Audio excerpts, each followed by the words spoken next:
Rise from the Depths linear style CTM map, or an open world new CTM map.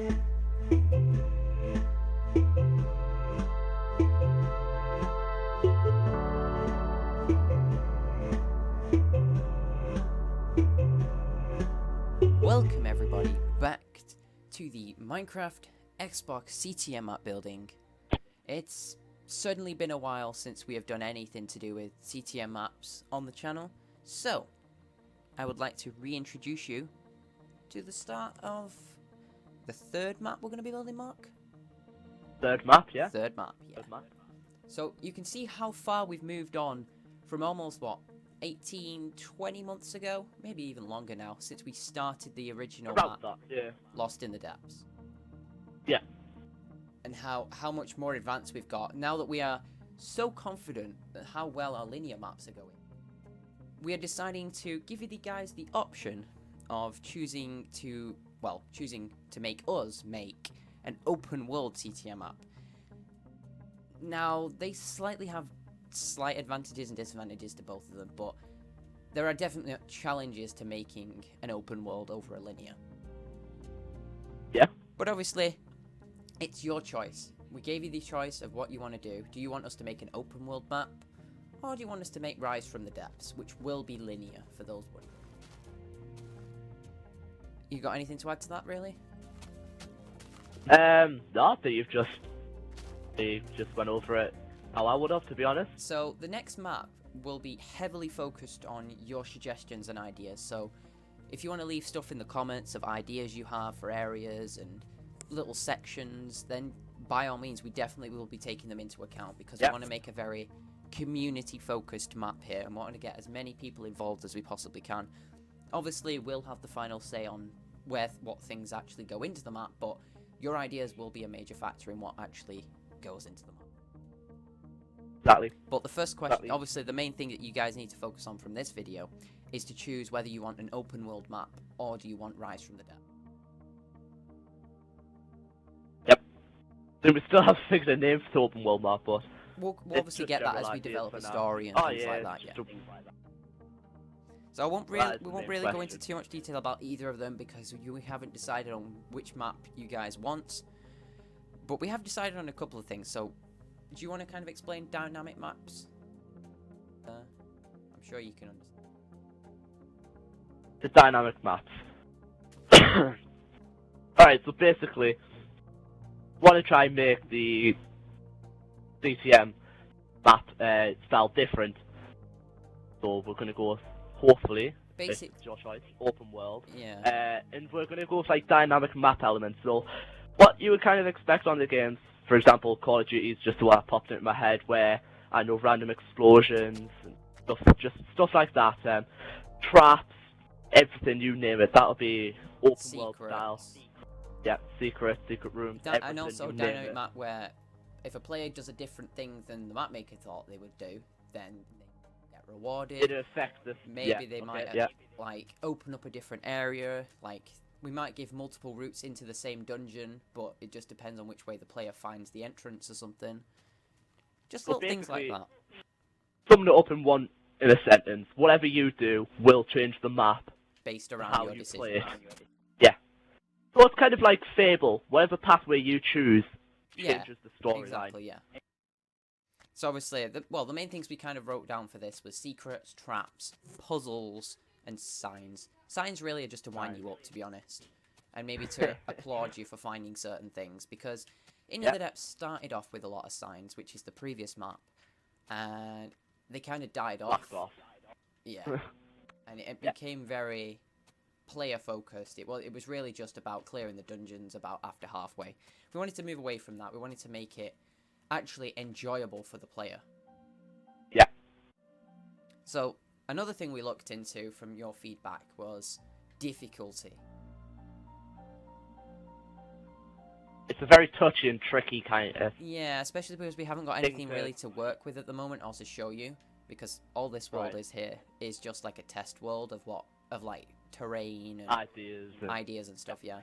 Which is what I'm kind of trying to fly around and show you guys, all the different stuff.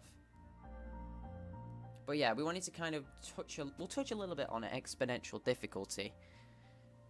basically, we want to try and encourage the player to spend more time on the map and to grind out gear and rewards and stuff, and make it more rewarding for the player rather than, oh look, here's a dungeon, clear it in 20 minutes, you get a wool, well done. We want to make it more rewarding, but also at the same time more difficult. So I mean, the idea I had... Oh, go on. Alright, so the idea I had was, what I was saying to you before about the Destiny, different areas have different difficulties. Now, we don't know if there is a way to do that on Minecraft. But it'll be something we'll be looking into to see if we can do that, even if it's just twisting it around a little bit. So, I mean, you'll understand later when we talk about something quite special. Yeah, definitely, yeah. Yeah. So, you understand what I mean. Another thing I wanted to add really to exponential difficulty was the fact that I'm not going to be doing an into the depth start. I'm not going to be nice and lenient and give you stone and wood so quick off the start of the map. Hardcore mode. I would expect more of a Lost in the Depths start, so it's a little bit more challenging, a bit more survival-y skills, rather than I'm going to throw chests in your face and you're going to get equipped with iron swords and full leather armor in 2 minutes. Yeah. I'm going to starve the player, unless obviously they find secrets and puzzles and stuff. Yeah. Like, there may not even be an obvious puzzle, there might be just 6 random pressure plates in an area you don't even realise are connected to a trap. And maybe you've got to stand on them in a certain order to activate and open a door, maybe. You wouldn't even know. It'll just be there. You'll have to figure them out for yourselves. The loot drops will be rarer, but there will be more rewarding. Oh yeah, we'll definitely increase on the modded stuff. Oh yeah. We test out things first. Alright, do you want to go on to talk about the settings? So, yeah, I guess you can touch on that a little bit, I guess. Alright. Right, so clicking through a couple of maps and just messing around with some game settings on Minecraft itself on the console.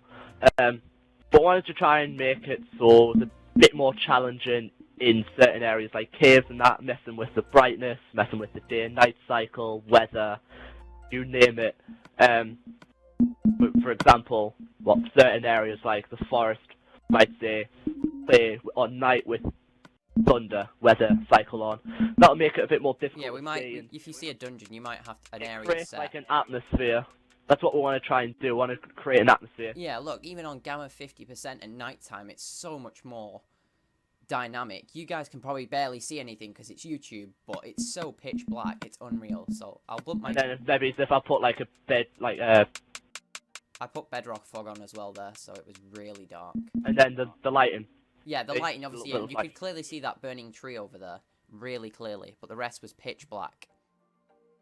So, placed over here. So the last thing we really wanted to touch on, obviously, was a couple of things that you guys have been suggesting over and over again. I've seen a lot of suggestions for these. We have tried. Honestly, we have tried. I have looked into some of the stuff, and some of it's possible now, but it wasn't back then. So let me get it on day because it's bugging me. It's so dark. So basically, the first thing was looking into the new mobs. Can we get spawners for the new mobs? The straightforward answer is no. Yes and no. Yeah, yes and no. Depends really. Wither skeleton is the yes and no. Most of the new ones like witches and I think that's about, and supercharged creepers, things like that are a no-no. We cannot do modded at all in the overworld. 4J Studios just does not allow it to happen, so we can't do it. We can't do witches because they're a mod of a villager. That's why you can't do a witch. Supercharged creepers, obviously a creeper. Yep. The wither skeleton being yes and no. Yes, we can get them in the nether. That's what we're getting at. But not in the overworld. Yeah, but we can't get them in the overworld. Nope. Because a wither skeleton spawner is a skeleton spawner. It just depends on what region you're in. Like, if you're in Hell, aka the Nether, you'll get wither skeletons spawn out the spawner. But if you're in the overworld, you'll get skeletons, so it's just a choice, really. There's just not much we can do about that. You saw them in Lost in the Depths, so you know that it's possible. Yeah. And I guess the last thing, do you want to quickly touch on it? Because I know a lot of people have suggested these before. What's this? Custom mobs. The bosses. Custom mobs. The Okay, bosses in the so... cages. One thing I think was highly requested, am I right? Very highly requested. Very If you highly search requested. anything Lost in the Depths based, you will see a lot of people suggesting custom bosses, custom mobs. Come on, you can do it. A boss fight maybe, that'd be nice. So Well, we are going to try. We are considering quite a lot. We've been branching ideas out with each other about having custom bosses, but also Dutton was talking about, you know, changing the traits on the bosses, changing all the specs, if you could say, making some bosses you might have to just run away from, they're completely invulnerable, and you might have to run to get some sort of loot. It's Maybe. like, We don't know. it's, if any of you have played Destiny, and I'm going to give a Destiny reference here, but if any of you have played I know Destiny, what you're talking and about. this is year 1 Destiny, if you've ever tried to do like Crota's End, and you've been 4 or 5 levels underneath, and you've got question marks everywhere, it's basically like if you ran up to Crota and just gave him a high five, that's what would happen to you. You would basically get destroyed. But yeah, so basically we will have a go at getting custom mobs. We want to make this the best possible CTM map we've ever done, even though there's only 2 really to compare it to, and one of them is really low standards. Yeah. So, I mean, these ideas are mixed between open world and linear so style. you've heard our ideas now. Now I want to hear, well, we want to hear yours. So if you want to leave your feedback down below in the comments, that'd be greatly appreciated, because like we said at the beginning, this map is going to be based on your feedback. Yeah. But I think that about wraps it up what we wanted to say today. I hope you all enjoyed. We'll get into more stuff all the time. Yeah, exactly. So we'll stuff. obviously be starting it. Depends on when we decide on what we want to do. Open world. So we might start both. We don't know yet. We had that idea pop up earlier. Might do both at the same time. We're gonna have a date when decide finally, or we're just gonna go with the flow. Go with the flow, I guess. Go with the flow. Fine by me. You got anything else to add? No, that pretty much sums everything up that I've got. Yeah, maybe one more thing you might want to think about is a theme, everyone. If you've got a theme, Yeah. definitely leave them below as well. Yeah, or even a storyline if it's an open world that you want, or even a linear style, a storyline. Yeah, exactly. Storyline idea. But before we ramble on too much, because I like to do this and start ending off the videos, and we end up rambling on for another 10 minutes. Yeah. We're going to end this one here, so I hope you've all enjoyed, everybody. Mark, it's been a pleasure. It's been a pleasure as always. Yep, so thank you guys so much for watching, and we'll be looking forward to reading your feedback in the near future. We'll see you guys next time. Bye-bye. Bye-bye.